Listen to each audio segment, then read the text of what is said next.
Boa tarde, graça e paz. Eu sou o apóstolo Jefferson Zangão, nós somos o Ministério AJZ, também somos a Igreja Tudo Novo Virtual, falando diretamente da Praia Grande aqui em São Paulo, no Brasil. Feriado de carnaval, cidade cheia mais ou menos, menos do que nós achamos que teria, essa que é a verdade. Achamos que teria muito mais gente, mas graças a Deus não vieram tantas pessoas assim. A cidade continua sendo quase nossa. Eita Deus! Deus é bom o tempo todo e o tempo todo Deus é bom. Bom, hoje, dia 2 de março de 2025, nós temos um grande evento pela frente, que é o terceiro jejum do ano apostólico da transformação. Hoje nós começamos a consagração que fazemos durante todo o ano, toda a primeira semana do mês que vai começar. Baseado em que, apóstolo? Sim, nós nos baseamos no jejum feito pelo rei Josafá. Ia me fugindo aqui pela memória. O rei Josafá, quando recebeu a notícia dos rumores da guerra, não esperou que a guerra chegasse para se preparar para ela. Teve como primeira atitude reunir o povo, chamar o profeta e levantar um jejum coletivo de toda a nação. E o resultado é que quando os exércitos de Josafá chegaram até o campo de batalha, já não havia mais batalha a ser batalhada. Já havia Deus dado cabo de todos os seus inimigos, porque a promessa de Deus se cumpriu na vida do rei Josafá, quando disse que nesta guerra não tereis de pelejar. Tomai posição, cruzai os braços e vede o grande livramento que eu vos darei. E é baseado nesta palavra que todos os meses nós invocamos o céu para lutar as guerras que virão durante o mês de março e que nós não temos nem noção do que pode acontecer. O que nós sabemos é que as adversidades virão. Então já clamamos e falamos: Senhor, tem misericórdia de nós, faz aquilo que não podemos, porque nós não conseguimos lutar contra aquilo que não vemos. Então nos dá graça, nos dá misericórdia, para que nós possamos ter um mês de março abençoado, próspero, que a bênção de Deus neste mês de março venha com todo o poder e toda a glória na nossa casa e na nossa família, trazendo paz dentro da nossa casa, trazendo saúde dentro da nossa casa, tirando todo o espírito de gritaria, de confusão, de falta de entendimento. Que neste mês de março haja reconciliação, que nesse mês de março o espírito da loucura seja tirado de dentro das nossas casas ou até impedido de entrar.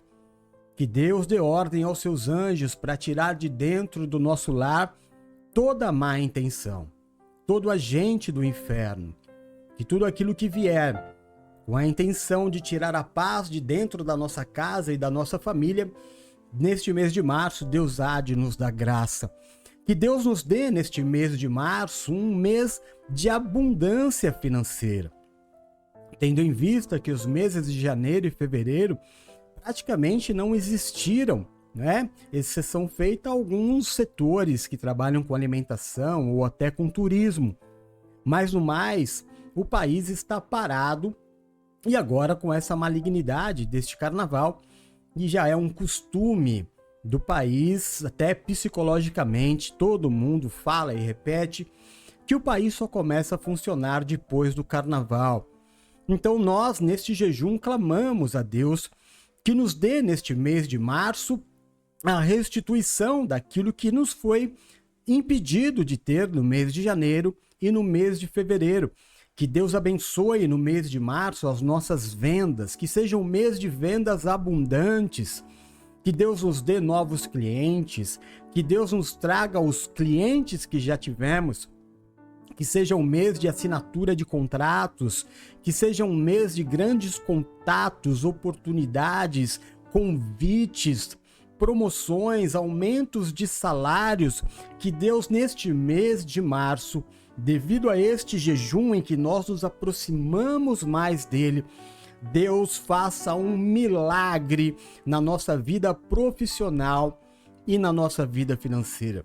Jejuamos também para que Deus abençoe o nosso corpo, a nossa alma, o nosso espírito, para que nesse mês de março Deus nos dê saúde.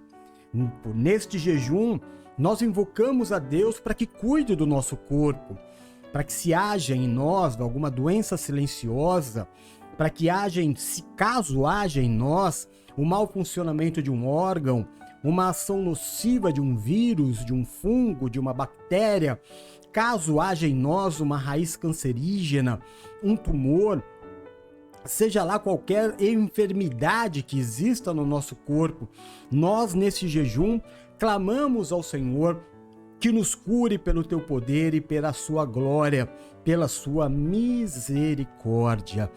Amém? Clamamos a Deus pelo nosso ministério.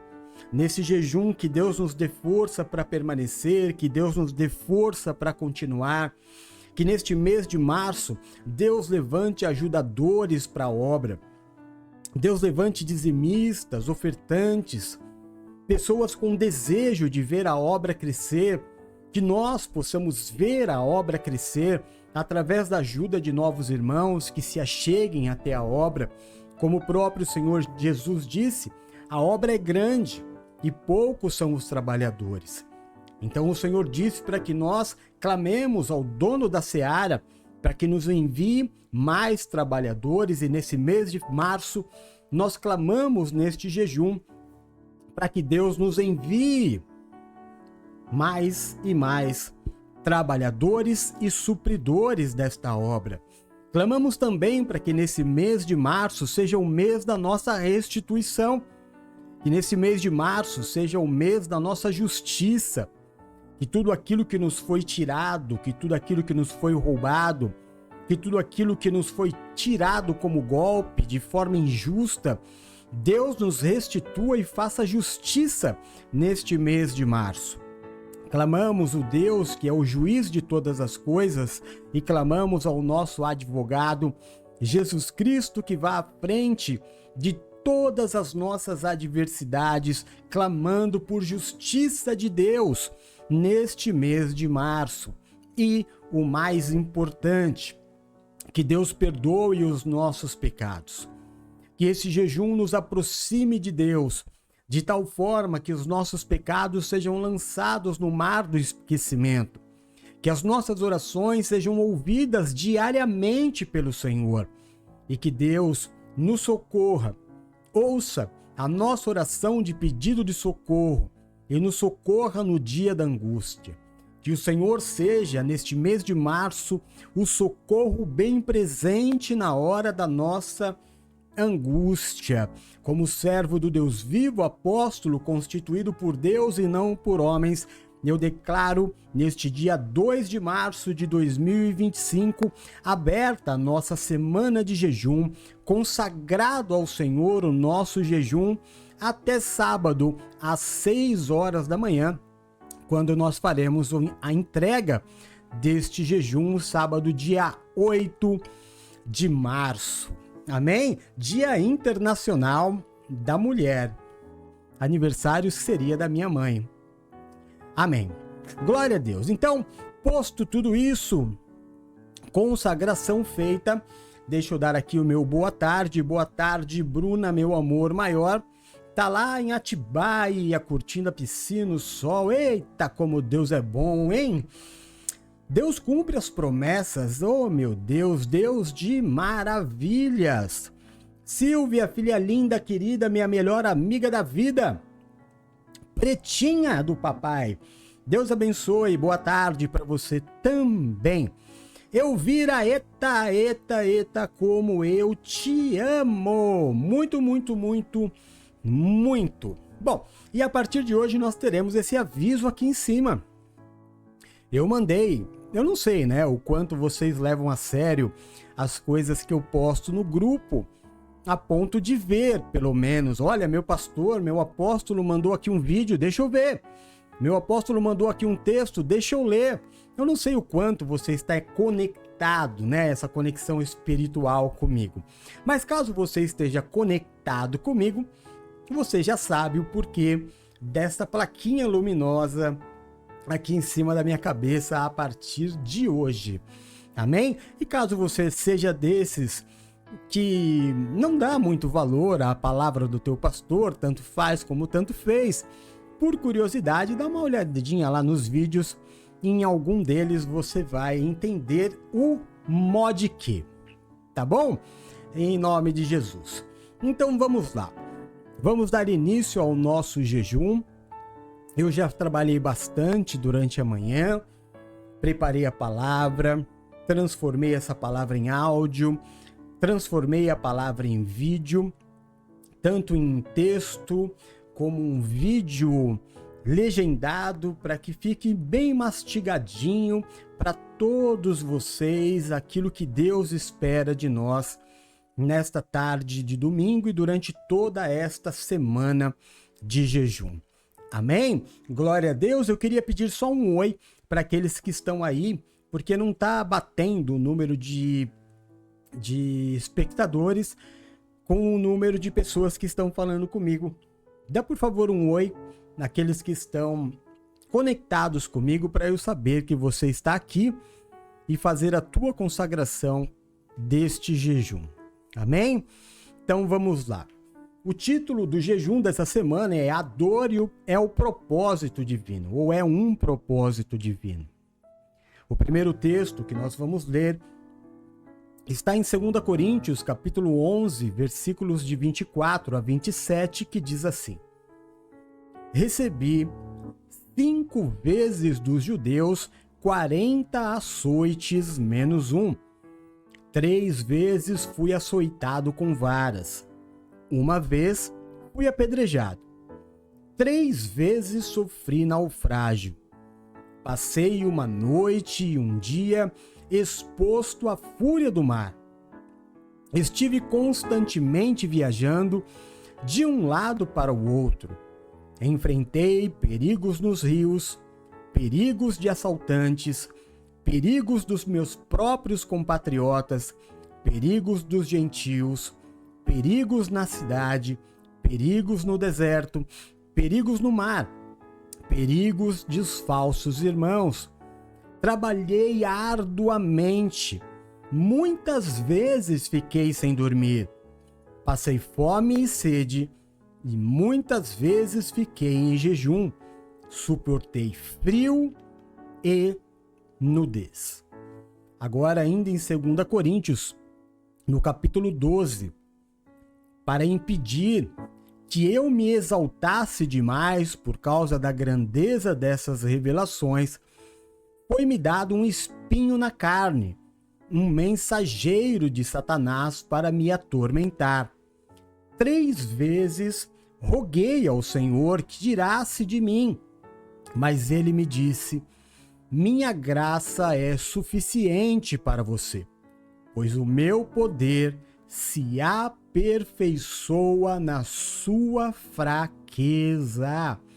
Portanto, eu me gloriarei ainda mais alegremente em minhas fraquezas, para que o poder de Cristo repouse em mim. Amém? Vamos orar. Senhor Deus e Pai de amor, é no nome do Teu Filho Jesus Cristo que nós nos reunimos nesta tarde de domingo como igreja. Domingo que é o dia que pertence ao Senhor. Domingo que é o dia que todo servo de Deus, todo cristão, vai buscar ao Senhor em um templo, em reuniões de casas, de células, em vários lugares. Todos te buscarão neste dia. É um costume, é uma prática do teu povo, Senhor. E nós não somos diferentes, aqui estamos. Quando 2 ou mais pessoas se reunirem em seu nome, o Senhor ali estará presente. E não será diferente nesta tarde de consagração do nosso jejum do mês de março. Pai, eu te peço, cuida de nós, nos abençoa, nos guarda, nos protege e nos livra de todo o mal. Que a tua bênção, a tua graça, o teu amor esteja sobre a nossa vida, sobre a nossa casa e sobre a nossa família. Paizinho, eu te peço neste mês que está começando, que o Senhor abençoe, guarde, proteja, livre de todo mal e dê muita saúde ao meu filhinho Rodolfo, a minha filha Bruna, a Silvia, a sua casa e toda a sua família, a Elvira, a sua casa e toda a sua família, a Renata, o Robert, a sua casa e toda a sua família, o Gabriel, a Carol, as crianças, sua casa e toda a sua família. Cada um dos nossos irmãos que vai acompanhar esta oração, aonde chegar, meu Deus, o som da minha voz, cumpre esta palavra profética na vida dos teus filhos. Toca com poder e grande glória. Que os teus filhos sejam impactados, meu Deus, envolvidos nesta palavra que vai mudar a vida deles, eu tenho certeza, no nome de Jesus. Neste momento da ministração do teu evangelho, que não saia da minha boca palavras humanas ou aquilo que eu queira dizer, mas que em todo momento o teu Espírito ministre a minha vida e a vida dos meus irmãos que aqui estão. Repreende, ó Deus, todo valente que se levantar contra esta palavra. Lança ao abismo e desde já nós te entregamos a honra, a glória, o louvor, o domínio e toda a majestade, orando sempre no nome santo e poderoso de Jesus Cristo. Amém e graças a Deus. Bom, uma vez eu vi uma entrevista do Jô Soares, que era sem dúvida, ou foi uma das pessoas mais inteligentes que eu conheci, não pessoalmente, né, mas contato televisivo, acompanhava toda a sua obra e achava o programa de entrevista dele sensacional, porque a grande atração do programa não era o entrevistado. Claro que ajuda muito, mas a genialidade dele é que fazia a diferença. A presença dele ali já era um grande motivo para que a gente assistisse, aprendesse as suas colocações. Eu ficava assim, dava muita risada com as piadas inteligentes que ele tinha, o posicionamento político e as coisas sobre Cristo, as histórias da igreja que ele sempre dava um jeitinho de contar. Me influenciavam muito toda a inteligência dele. E um dia ele disse sobre... Ele contou uma piada, eu não vou lembrar, mas eu sei que era mais ou menos... Terminava falando assim... por que você não foi um apóstolo, né? Ou por que você não quis ser um padre? Era alguma coisa assim. E a pessoa respondeu: você já viu o que ele faz com os seus melhores amigos? Eu prefiro não. É isso. A gente vê a história do apóstolo Paulo e ele relata o que hoje faria com que ele fosse expulso de qualquer religião cristã, claro, né? Qualquer religião cristã que tivesse um pastor que tivesse sido condenado 5 vezes, não foi uma, não foi uma vez. Ele não foi condenado uma vez, foi um engano e o nosso pastor foi condenado a receber 5 chibatadas de 40 açoites. Não, 5 vezes. Não foi uma. 3 vezes ele foi açoitado com varas, uma vez apedrejado. 3 vezes o barco em que ele estava afundou. E tem gente que fala assim: não, o barco que eu estou nunca vai virar. Por quê? Porque se Cristo está no barco, o barco não vira.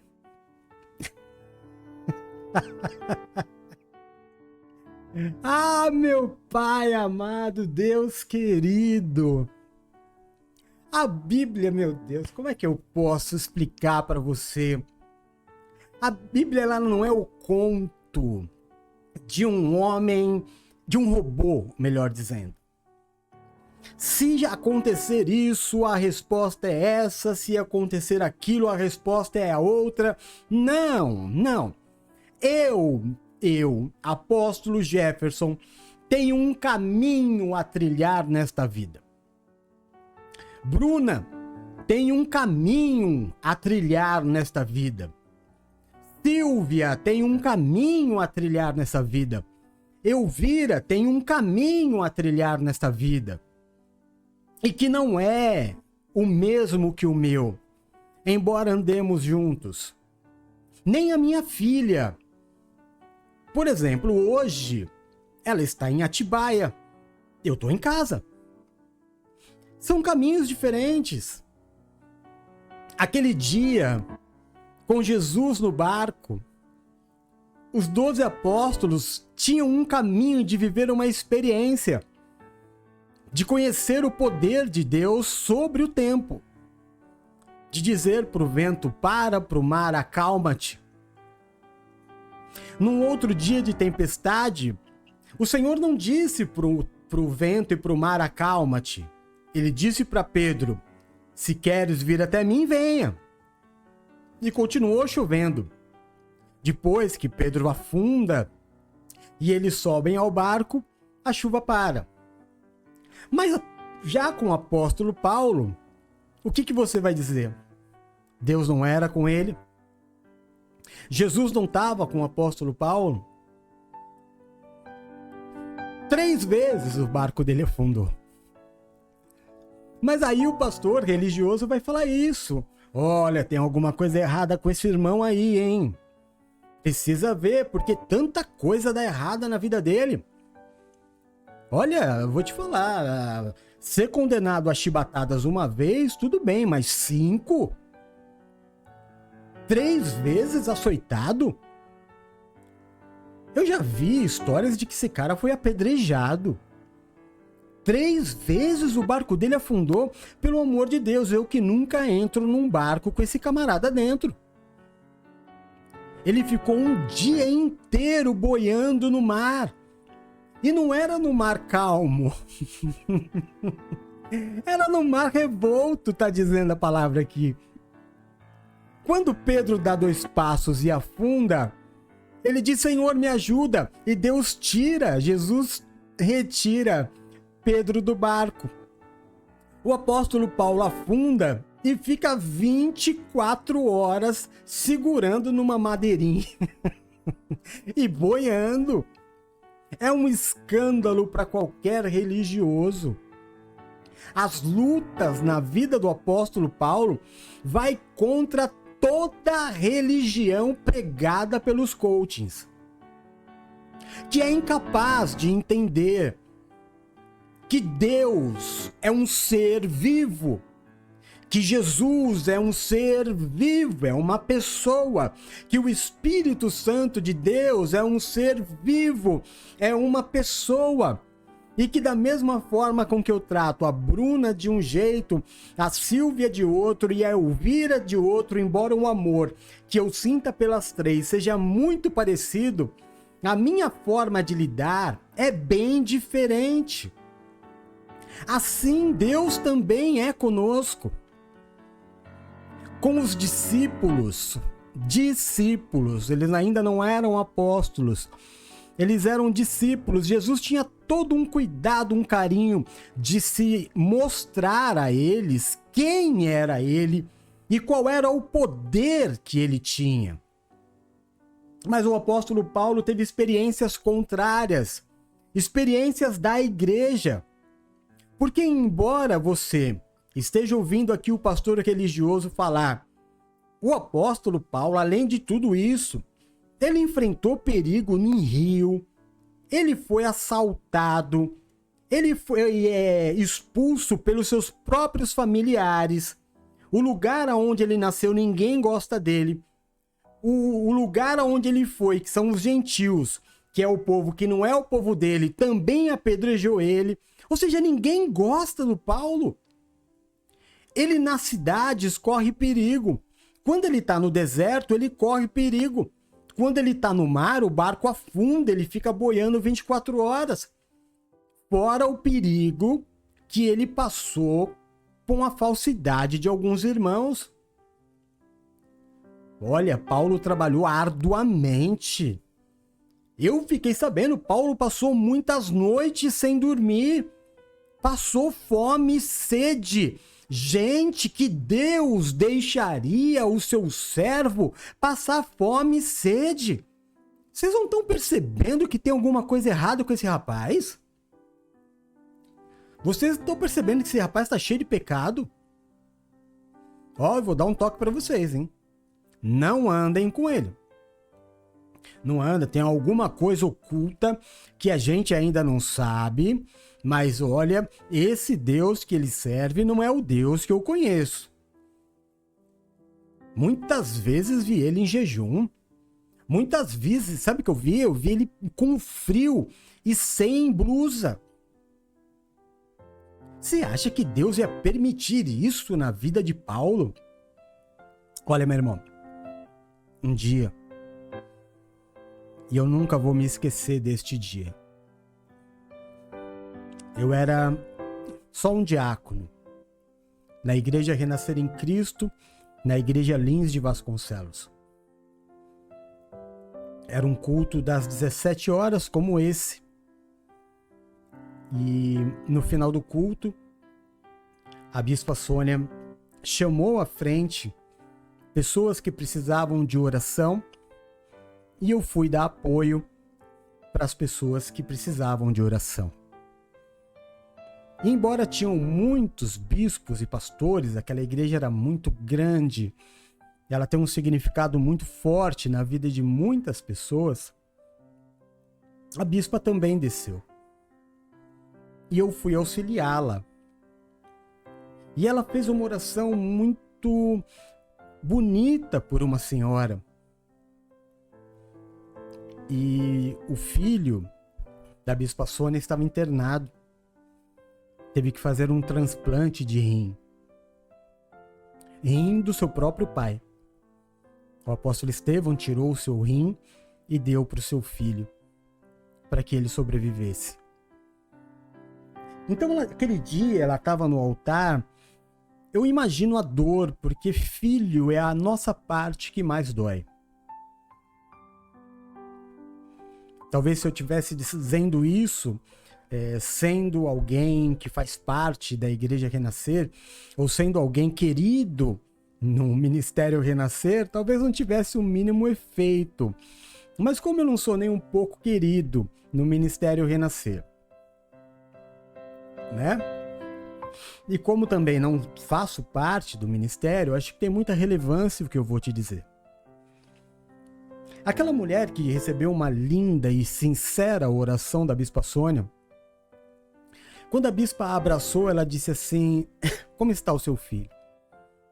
A bispa disse: melhorando a cada dia. Ela disse: posso fazer uma pergunta para a senhora? A bispa falou: diz, claro. Ele não tinha tido um problema de rim? Ela falou: sim, teve. Ela disse: então como a senhora explica que Deus diz que nós não teremos duas vezes o mesmo problema? Olha, meu irmão, eu fiquei com uma vontade de dar um pescotapa naquela mulher. Porque a quantidade de amor que ela recebeu em oração, ela não estava tendo agora em sensibilidade com uma mãe que tinha o filho internado. Ela estava questionando a santidade da bispa, o mover de Deus na vida da bispa.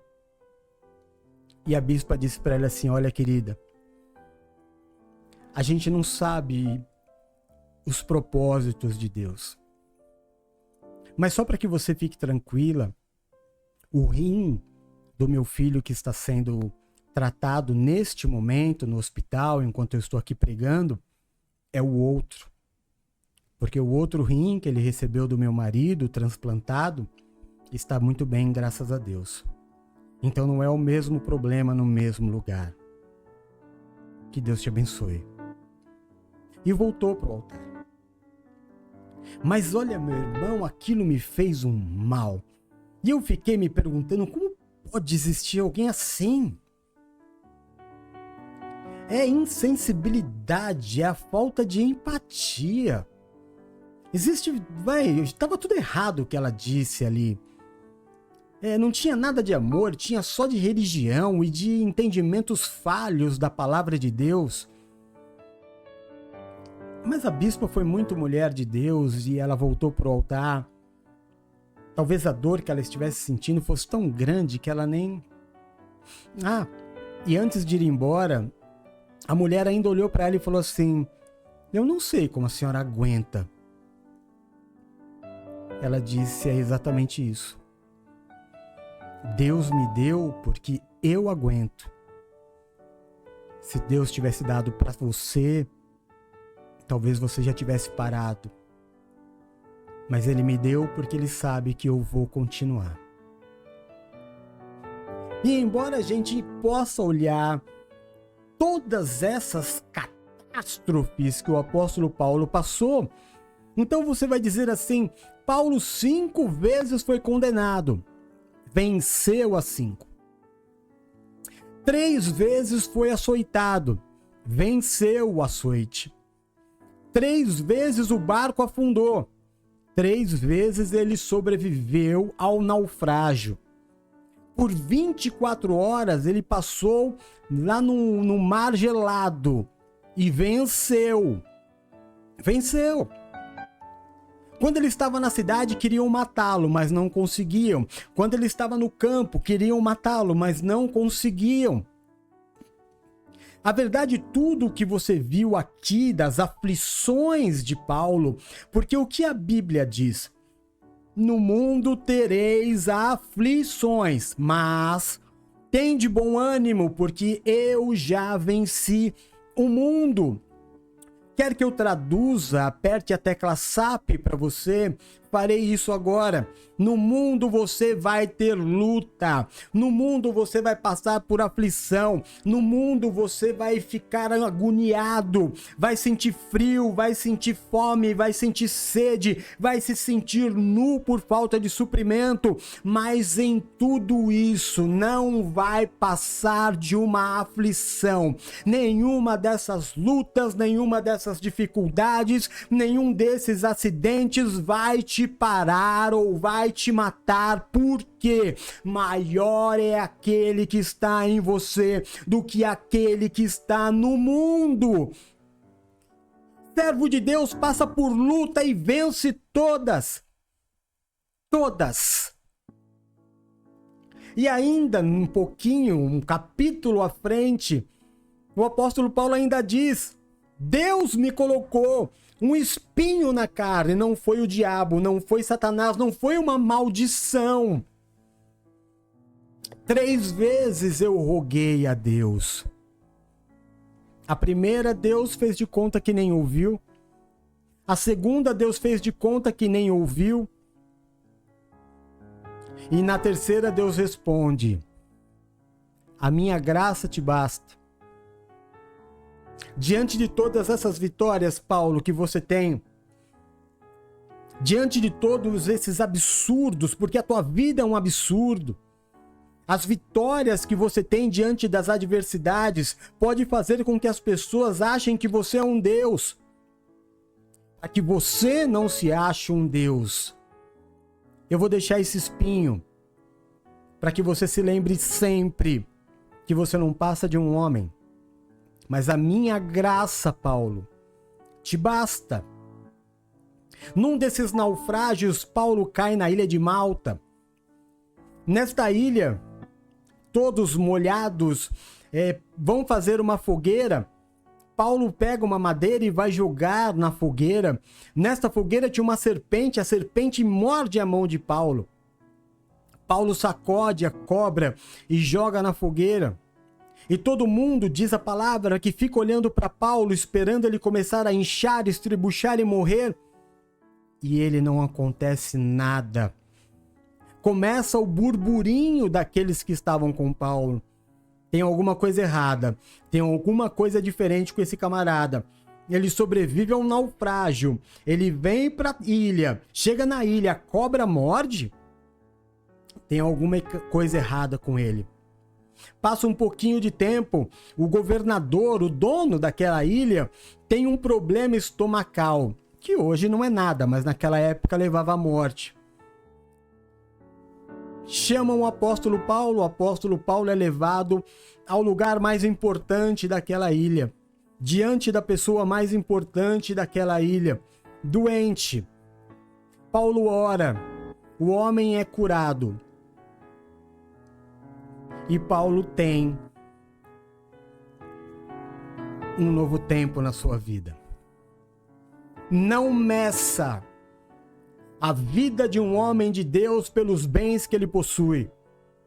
Não meça a vida de um homem de Deus pelas histórias que ele te conta. Não. Meça a unção de Deus sobre a vida de um homem, sabendo por tudo que ele já passou na vida e permaneceu. A diferença de um homem de Deus e uma mulher de Deus é que o homem de Deus sobrevive ao naufrágio, sobrevive ao apedrejamento, sobrevive ao açoite, sobrevive ao abandono da família, sobrevive ao abandono dos ímpios, mas permanece. Chega um determinado momento da vida em que as lutas são tão grandes que nós começamos a achar, Deus me abandonou. A luta, ela aperta tanto, sabe? Parece que é um funil que vai ficando cada vez mais, a pressão maior, e o homem de Deus vai se sentindo, eu oro, mas nada acontece. Eu oro, e Deus não responde. Paulo tinha passado por tudo isso e aparece um espinho na sua carne. Ele ora e Deus não responde. Meu Deus, Deus era assim com Paulo. Jesus era assim com Paulo. Como que Paulo está orando e Jesus não responde? Meu Deus do céu, hoje em dia, todos os pastores que eu ouço, Deus fala com ele todo dia. Todo dia Deus fala com esses pastores. São profetas surgindo de todos os cantos. Deus falando todo dia, toda hora, a cada instante com esses profetas. Mas com o apóstolo Paulo, que era um em carne com Deus, ele ora uma vez e nada. Ele ora outra vez e nada. Ele ora a terceira vez e Deus diz não. Não vou tirar. E ao contrário do que esses profetas e pastores que praticamente jantam e almoçam e tomam café da manhã diariamente com Jesus. Eu vi aquele menino que, olha, ele é marketing, claro que é marketing. E aí acontece isso, né? Porque todo mundo fala dele. Mas tem um momento que ele fala assim, espera, que eu vou enviar o meu servo aí, o meu profeta aí, e ele vai, como se Deus te... Meu Pai amado, Deus querido. Se você pegar a história bíblica, teologicamente, você estudar, se você fizer um estudo aprofundado, aqui mesmo, neste canal do YouTube, nós temos ali uma playlist de estudos bíblicos. Tem de apóstolos, tem de Atos e tem uma só da vida do apóstolo Paulo. Meu irmão, se você pegar toda a vida do apóstolo Paulo, não dá um minuto de conversa com Deus. Contando o dia em que o Senhor aparece para ele lá no caminho de Damasco, aonde ele escuta uma voz dizendo, Saulo, Saulo, por que me persegues? Juntando isso, não dá um minuto. Todos os anos de trabalho de Paulo em conversa com Deus. Mas esses pastores das religiões de hoje, olha, porque eu busquei a Deus e Deus me falou, olha, porque Deus falou, olha, porque Deus está dizendo.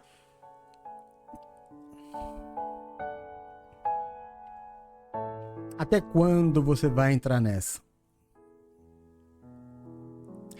Eu tô te avisando. Eu não sou um cara que o teu pastor quer que você ouça. Eu já coloquei aqui em cima, tá piscando. Você vai assistir se você quiser. Eu sou o camarada que cometi a besteira na vida. Você sabe qual foi a maior besteira que eu cometi na minha vida? Foi ler a Bíblia, cara. O dia que eu comecei a ler a Bíblia, e aí eu comecei a ver, é aquilo que eu digo, eu acho a religião importantíssima para a sociedade e para todo ser humano. Mas quando eu comecei a ler a Bíblia e confrontar a vida com o que se pregava e com o que estava escrito na Bíblia, aí confundiu tudo. Confundiu tudo. Porque se Deus está no meu barco, e se Deus estiver no meu barco, ele não vai afundar, danou, porque o que aconteceu com o Paulo? Então eu não posso ler as cartas paulinas, porque Paulo está cheio de chagas. O barco de Paulo afundou 3 vezes. Paulo foi apedrejado. Tem alguma coisa errada aqui. Peraí, gente, não é isso que vocês estão pregando. As pessoas não podem sair daqui achando que nada vai acontecer pelo fato de Deus estar com elas. Claro que vai acontecer. Acontece na vida de todo mundo. Se isso não fosse verdade que eu estou te pregando, não estaria escrito vigiai e orai todo o tempo. Aquele que está de pé, cuide-se para que não caia. E eu morro de dó. Dó não é um sentimento cristão, mas eu tenho que te falar a verdade, eu morro de dó. Religiosos ficam perdidos. E quando eles não têm uma resposta, eles começam a sair do lugar onde eles estão e procurarem outro. Aconteceu essa semana, eu estava conversando com a Silvia, uma pessoa que veio acontecer, ela está passando por um problema na vida dela, mas ela não tem uma casa espiritual. Ela não tem uma trajetória com Cristo, ela tem só um pequeno conhecimento religioso.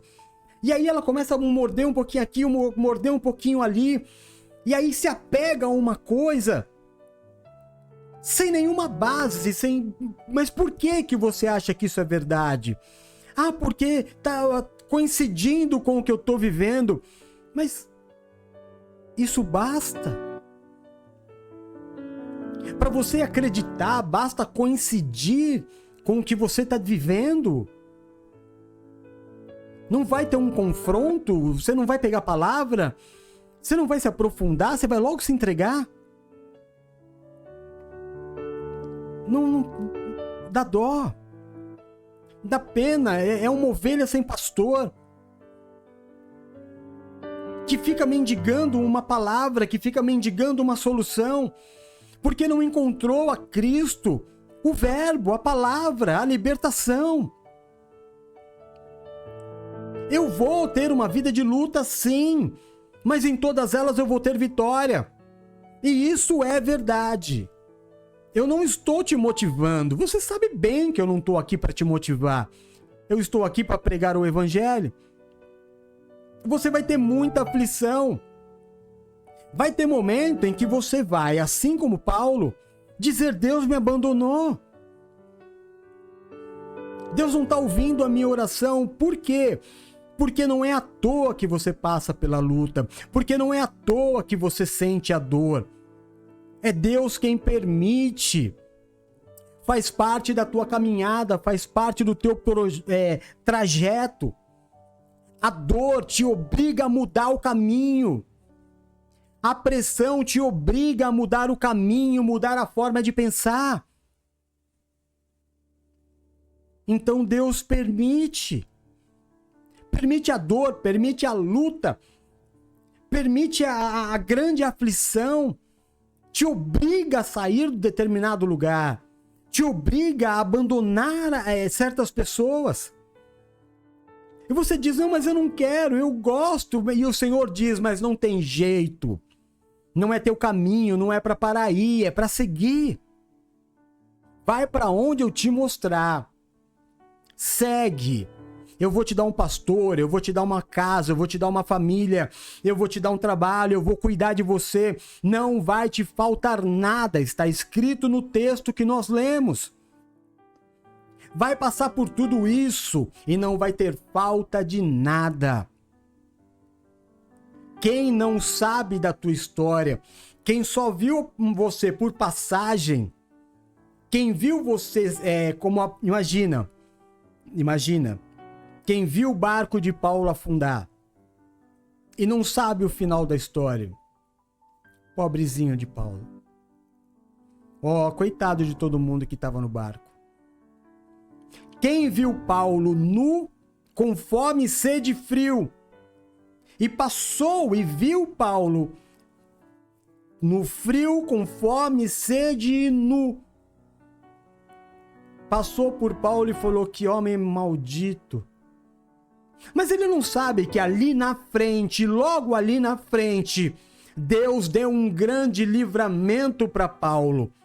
E que logo depois ele estava diante do imperador, logo depois ele estava na casa de um milionário e ele estava fazendo a obra e trabalhando arduamente. Tem gente que vai passar pela sua vida no momento de crise, tem gente que vai passar pela sua vida no momento de dor, tem gente que vai passar pela tua vida no momento onde Deus deixou a tua vida de perna pro ar, porque Ele está dizendo, eis que vou fazer coisa nova, eis que vou te colocar em lugares novos. E a pessoa passa por você e diz, meu Deus, mas isso aí não é servo de Deus, não é esse aí que vai na igreja? Como é que pode a vida dele estar desse jeito, de perna pro ar? Então fica. Você quer saber a história? Fica. Não só passa. Não só passa, porque se você só passar e ficar com essa imagem, não vai te fazer bem. Mas lá na frente, daqui a pouco, você vai passar por mim de novo e você vai ver que aquilo tudo foi vencido e não foi por mim, foi pelo Senhor. Mas apóstolo, e os dias que eu oro? Como Paulo, por que Jesus não respondeu? Porque Deus não ia tirar. A gente não... Você gosta de falar não?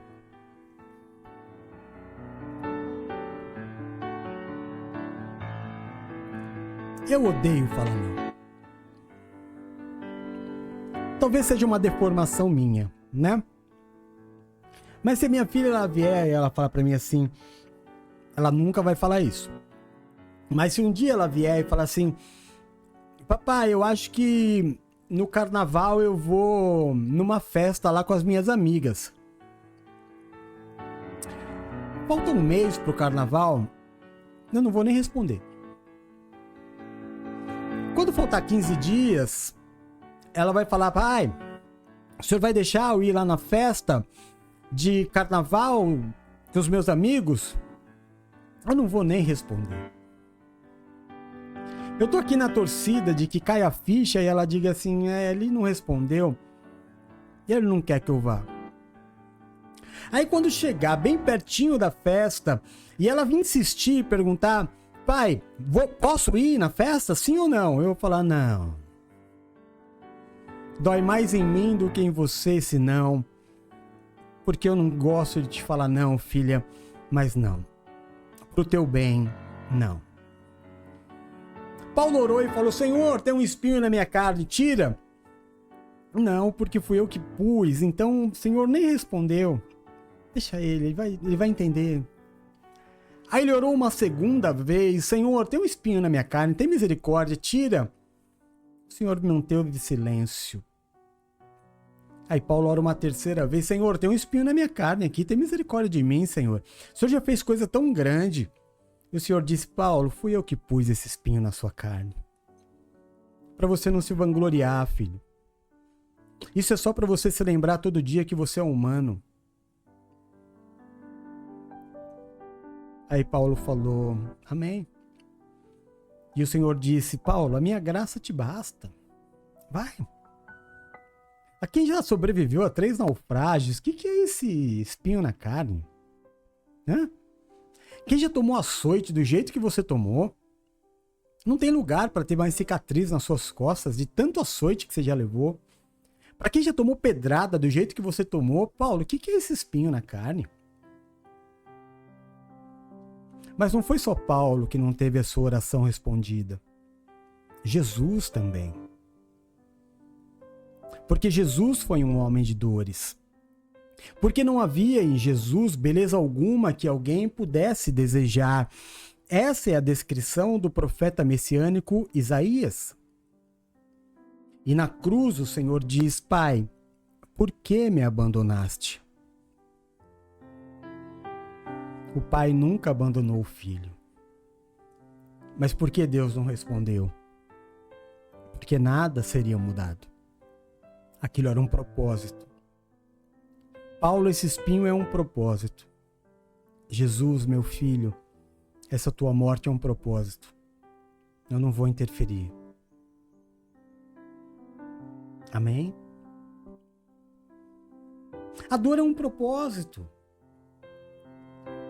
A dor tem um princípio. Não é à toa que Deus não está brincando de deixar você sofrer.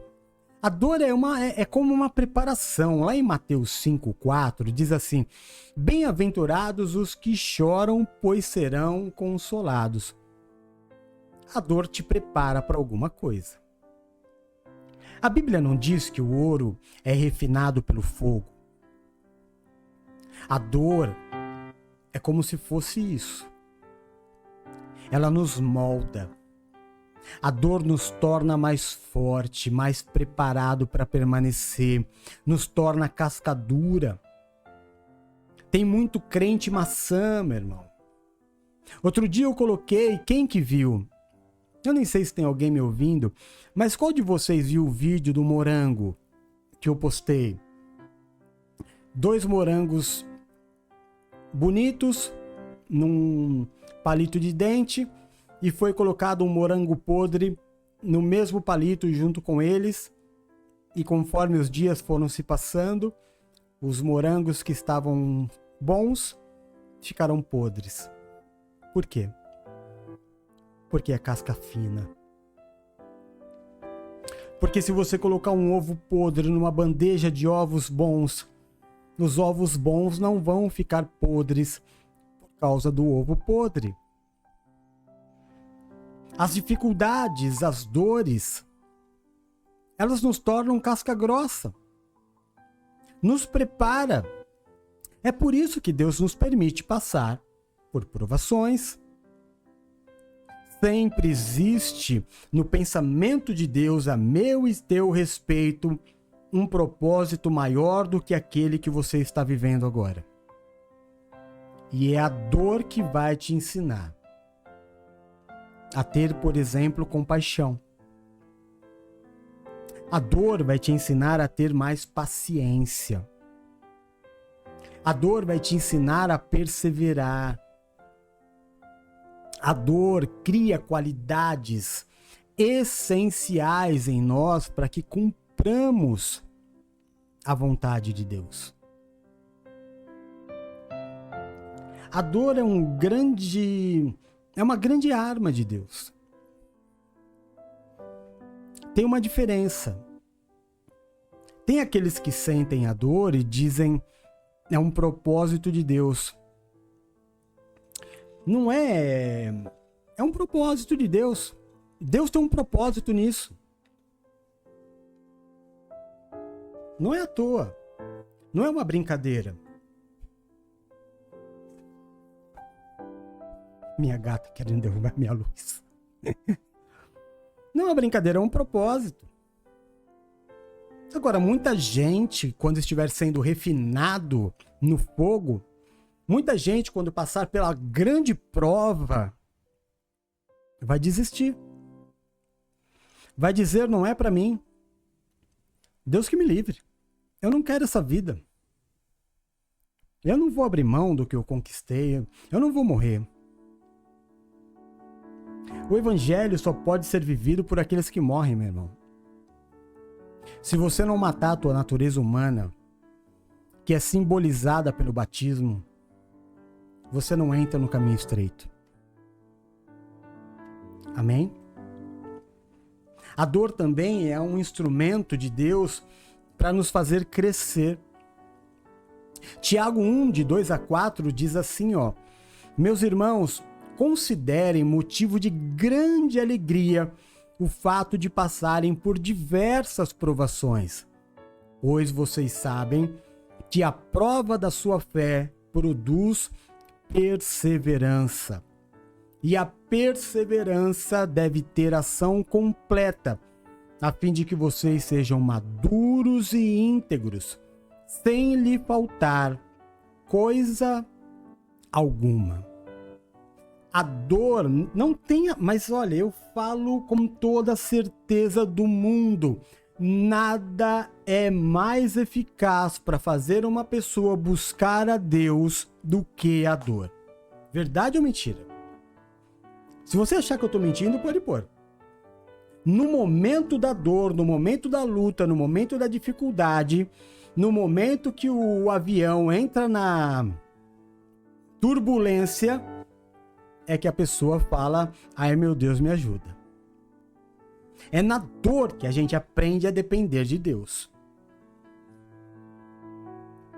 É nos momentos de sofrimento que a gente confronta os nossos pensamentos, as nossas certezas, a nossa rabugentice, a nossa carnalidade. A gente começa, no momento da dor, a enfileirar todos os nossos erros, os nossos pensamentos e falar: será que isso agrada a Deus? Isso não acontece num dia normal. Essa purificação de eu mesmo confrontar a minha vida, a minha forma de viver, ela só acontece no dia da dor.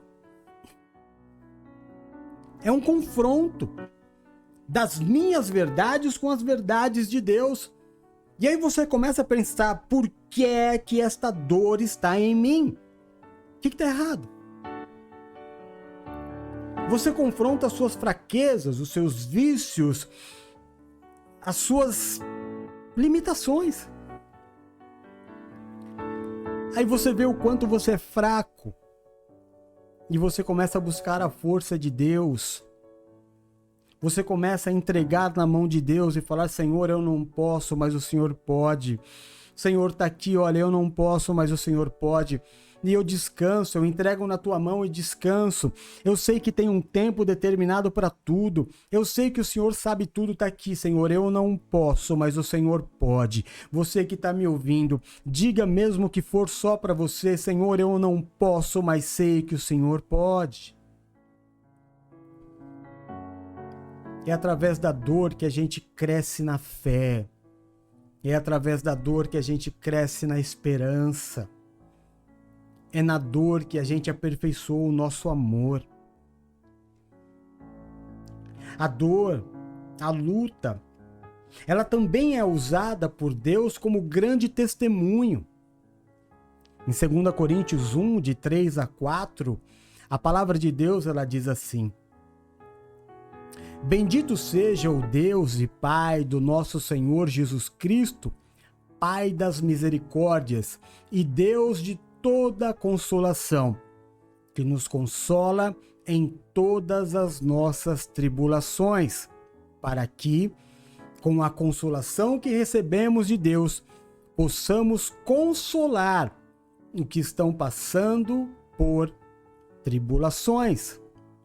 As nossas experiências de luta, de dor, de naufrágio, de apedrejamento, de abandono, de noites no mar, de frio, de fome, de nudez, de jejum, de traições, de injustiça, todas essas nossas experiências, ao serem vencidas pelo Senhor, a hora que Deus nos dá a vitória, imediatamente isso se transforma num grande poder de evangelismo. Eu começo a usar aquilo que foi a minha luta para abençoar pessoas e dizer: olha, eu sou homem como você, olha, eu sou mulher como você, passei por isso e Deus me deu a vitória, e eu estou aqui como servo de Deus para te dizer que eu também achei muitas vezes que não venceria,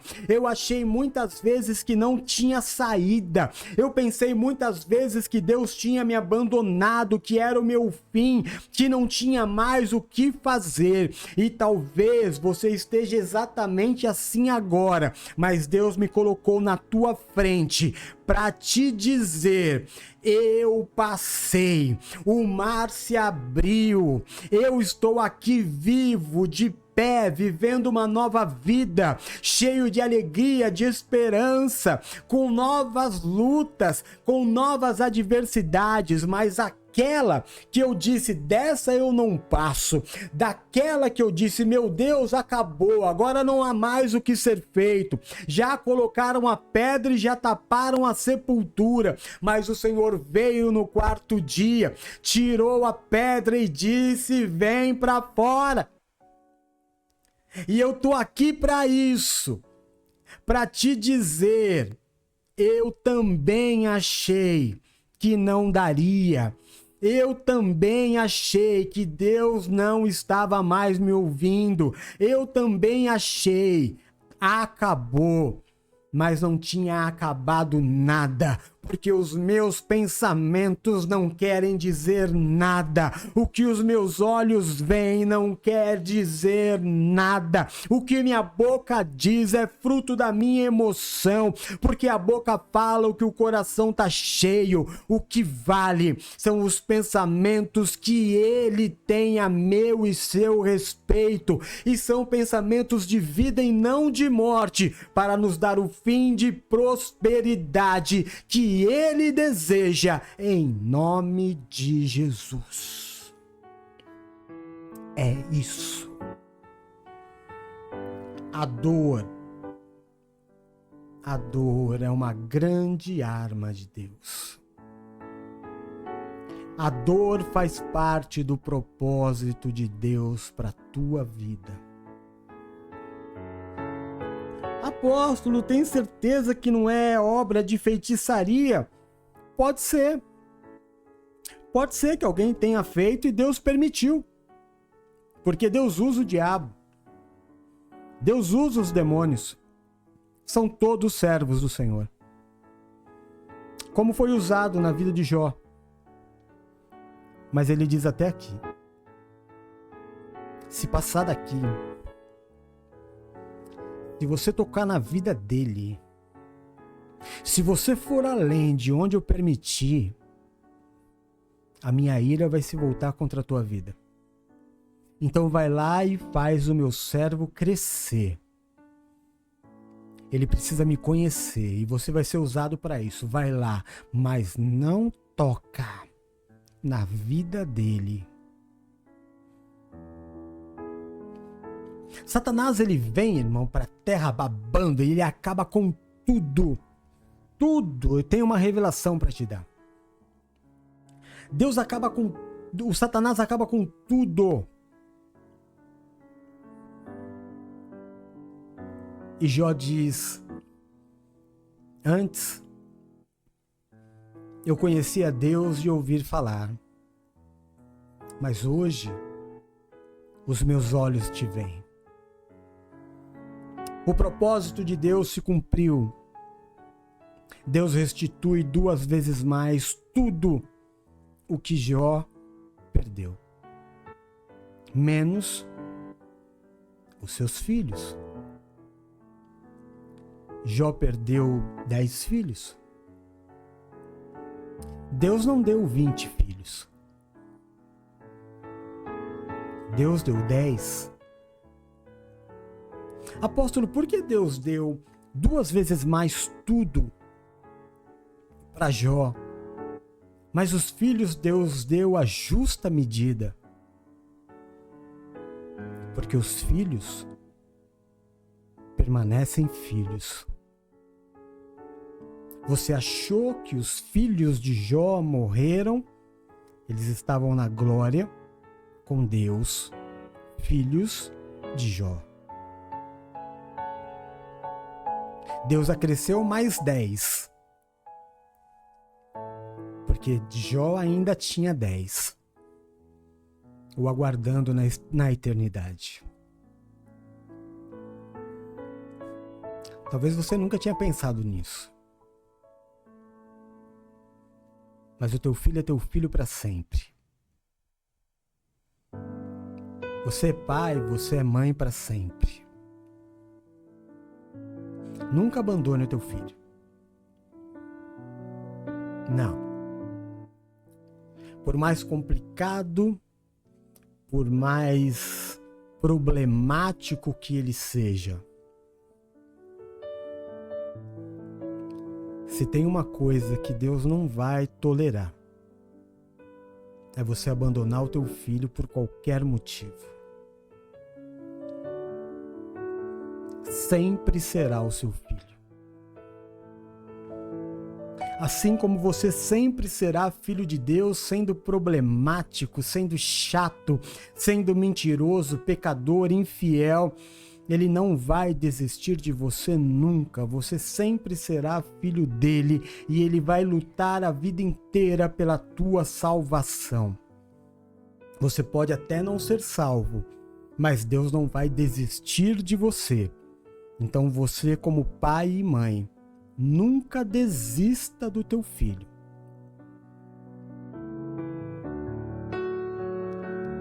Pensa muito bem nisso. Vai atrás do teu filho. Vai cumprir o teu chamado de pai. Todo mundo quer o bom. Todo mundo quer a Bruna, todo mundo quer a Cacá, todo mundo quer o perfeito. Todo mundo quer a Juju, todo mundo quer o Rodolfo, todo mundo quer o filho perfeito. Mas na vida nem tudo que a gente tem é perfeito. E o que não é perfeito a gente não pode abandonar. A gente tem que lutar. Como um Deus que lutou por nós matando o nosso irmão mais velho. Sabe por que Jesus morreu, nosso irmão mais velho? Porque eu e você somos o problemático da história. Porque eu e você somos os drogados da história. Porque eu e você somos os marginais da história. Porque eu e você somos os pecadores da história. Foi por isso que o nosso irmão mais velho, que não tinha culpa, morreu no nosso lugar. Então vai atrás do teu filho. Você vai ser cobrado. Você vai ser cobrado. Senhor Deus e Pai de amor, em nome de Jesus Cristo, Pai, que este culto, que esta abertura de culto, que esta abertura de jejum suba ao seu trono hoje como cheiro de um incenso agradável, que esta palavra entre no coração, na alma e no espírito de cada um dos teus filhos que estão me ouvindo em todo este mundo, que cada irmão que receber esta palavra, Pai, nesta semana de consagração de jejum ao Senhor, que o Senhor mova os céus e a terra a nosso favor, que o Senhor mostre a diferença na vida daquele que serve para aquele que não serve, que o Senhor confirme dia após dia a palavra liberada sobre a nossa vida, porque em Ti somos mais do que vencedores. Recebe este primeiro dia de jejum, que suba ao seu trono, que o Senhor se alegre desta consagração, em nome de Jesus. Que a graça, a paz e o amor do nosso Senhor e Salvador Jesus Cristo esteja sobre a sua vida, a sua casa e a sua família. Que o Senhor do trono ao qual está assentado se curve e te marque nesta promessa. Eu te abençoo e te envio. No nome do Pai, do Filho e do Santo Espírito de Deus. Amém. Graças a Deus.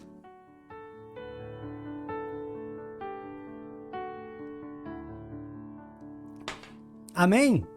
Então Deus te abençoe muito. Está aí então estarteada a nossa semana de jejum. Amanhã, 6 horas da manhã, o nosso jejum começa com a diaconisa Silvia e à noite, às 8 horas, eu estarei com vocês para a nossa palavra de consagração e a entrega do segundo dia do nosso jejum. Amém?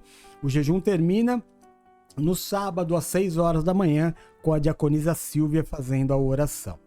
Tá bem? Um ótimo final de domingo para vocês, um mês de março abençoadíssimo. Que não te falte nem o grande nem o pequeno, mas que em tudo Deus te supra em cada uma das tuas necessidades. Vai na bênção, ora por mim. Curte este vídeo, não esquece, hein?